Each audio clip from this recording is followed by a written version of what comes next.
আজকের ভিডিওটা শুধুমাত্র মেয়েদের জন্য, কারণ মেয়েরা এই খাবার দেখলে মুখে অটোমেটিক লেশো চলে আসে। আমার আম্মু জলপাইয়ের আচার রেসিপি দেখতে হলে ফুল ভিডিও দেখতে হবে। এই জলপাইয়ের আচার বানানোর জন্য প্রথমে আমি সব ইনগ্রেডিয়েন্টস রেডি করে নিয়েছি। এই আচারের মূল ইনগ্রেডিয়েন্টস হলো জলপাই, তাই প্রথমে জলপাইগুলো সুন্দর করে ধুয়ে মাঝখানে ফেড়ে নিয়েছি। দেন শুকনা মরিচ, রসুন, চিনি, লবণ, হলুদ, মরিচ, সরিষার তেল, 5 ফোড়নের একটা প্যাকেট, ভিনেগার অ্যান্ড লাস্টলি ওর্গোকে শুদ্ধ ভাষায় কি বলে আমি জানি না।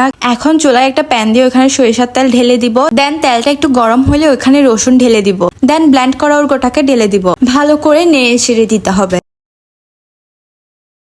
দেন অফ ক্যামেরায় আমার আম্মু লবণ, হলুদ, মরিচটাও দিয়ে দিয়েছে, সাথে 5 ফোড়নও। পরিমাণটা আমি বলছি না, পরিমাণটা যে যার যার মতো করে দিয়ে নিবেন। দেন সরিষার তেলের এই পেস্টের উপর আমার জলপাইগুলো দিয়ে দিয়েছে। অ্যান্ড প্রত্যেকবারই কিছু দেওয়ার পরে ভালো করে নাড়াচাড়া দিয়ে নিবেন, কারণ নিচে লেগে যেতে পারে। আচারের টেস্টটা একটু ব্যালেন্সড হওয়ার জন্য এখানে চিনিও কিন্তু অ্যাড করবেন। এখানে যেহেতু চিনি দিছি তাই একটু ভালো করে খেয়াল রাখতে হবে যাতে পুড়ে না যায়। দেন লাস্টলি পরিমাণ মতো ভিনেগার দিয়ে নিবেন, যাতে অনেকদিন পর্যন্ত সংগ্রহ করতে পারেন।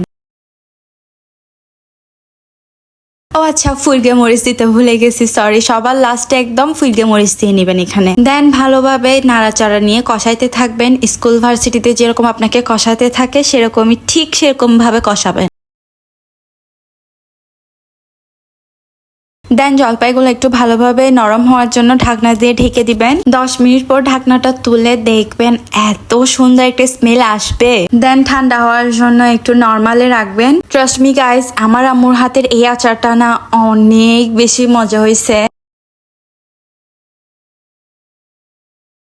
এখন তো জলপাইয়ের সিজন, তোমরাও চাইলে ট্রাই করতে পারো। এন্ড আমার ভিডিও দেখে ট্রাই করলে অবশ্যই আমাকে রিভিউ দিবা। ওকে, কার কার লেশে পড়তেছে কমেন্ট বক্সে জানাও।